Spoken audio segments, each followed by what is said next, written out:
Summer is coming, and that means ice cream. Eclipse Foods is here to help with their deliciously dairy-free, plant-based ice cream. Joining us to talk about it is the company's current project's CEO, Elon Steinhardt. Elon, it makes me hungry just talking about ice cream, salivating summer. You were just in Chicago. What is Eclipse, and how does it compare to conventional dairy ice cream products? Yeah, thanks for having me on. So Eclipse, we make plant-based dairy products that are indistinguishable from conventional dairy. That means same taste, texture, and functionality of conventional dairy. We're able to do that because we have essentially figured out what makes milk milk. It comes down to these things called micelles, these microscopic structures made of the casein proteins of milk. And we figured out how to recreate those using a blend of non-GMO plants with mechanical process. So the result is this ability to create ice cream, but also milk, yogurt, cheese, basically any dairy product with the taste, texture, and functionality of conventional dairy. Wow. So have you had people try, like regular ice cream next to yours? Could they tell the difference? It's a very good question. So we just came back from a very big conference with some of the biggest restaurant chains in the world and some of the really like best palates in the world, some incredible chefs.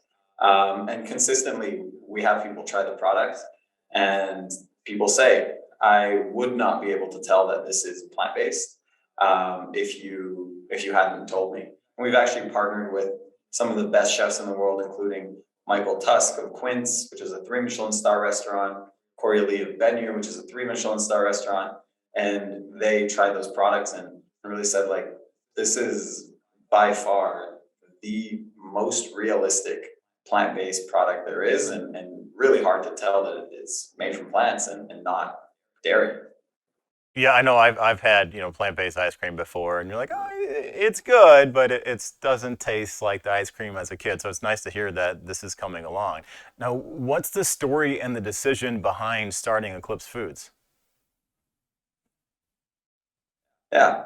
So I, before starting Eclipse, was at the Good Food Institute, which is the leading nonprofit in the alternative protein space. I joined there to start their innovation department, which really meant running an incubator for the plant-based, cell-based, and fermentation-based space. So I had a really good 10,000-foot view of kind of what was happening in the market, what needed to happen in order to accelerate the adoption of alternative proteins.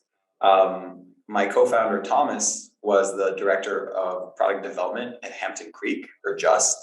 So he created some of the best-selling plant-based products on the market at the time, like the Just Mayos, the cookies, oversaw the team that created the Just Egg. And then before that, he was actually a chef.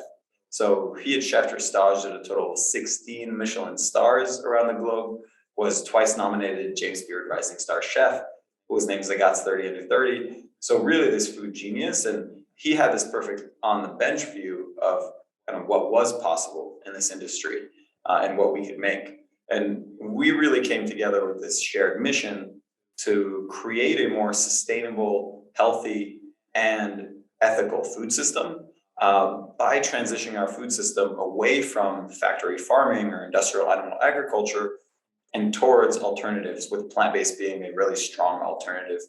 And so with that mission in mind, Thomas and I looked around the industry, and what we saw is that, in meat, beyond it impossible, we're creating these amazing products that appealed to mainstream consumers because they could actually replace them for their burgers. In eggs, Just had come out with Egg 2.0, which again is a product that people could really replace with their eggs.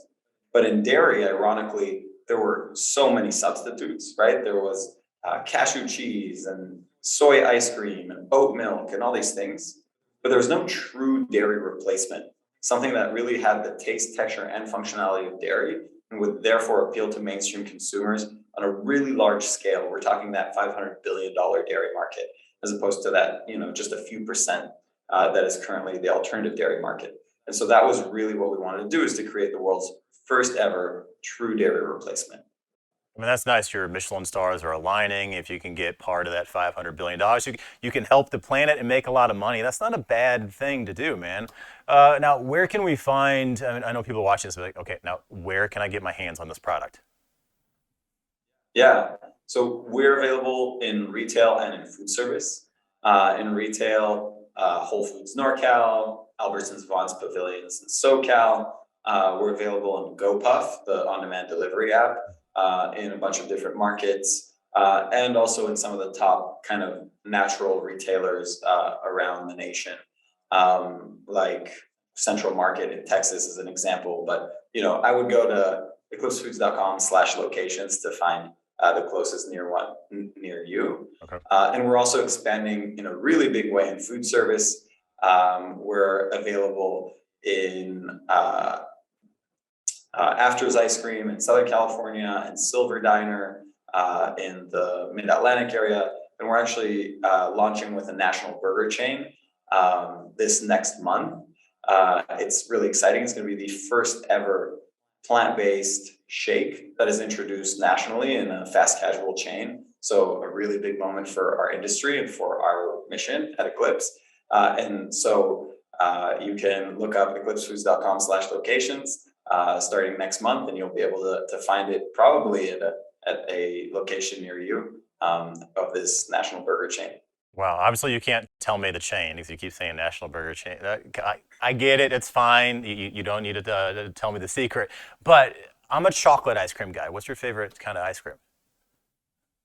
Yeah, for me, we have some flavors that I really like. Cookie butter it's like a speculoos cookie, and it's that's the fan favorite for the chocolate lovers out there and the classic rock lovers. We have a flavor called the dark side of the spoon. If you don't get the reference, I recommend listening to the album Dark Side of the Moon by Pink Floyd. But it is chocolate with peanut butter chunks and fudge chunks. So it's super indulgent, super delicious. And actually, chocolate is one of the flavors that we kind of had our first big win with, because we did a blind taste test with Professor in UC Berkeley, where we put our chocolate ice cream against the best-selling dairy chocolate ice cream in the US. And the results were that over 100 people said that basically, of the 100-person taste test, half, the majority, either liked our product more or the same as the best-selling dairy chocolate ice cream.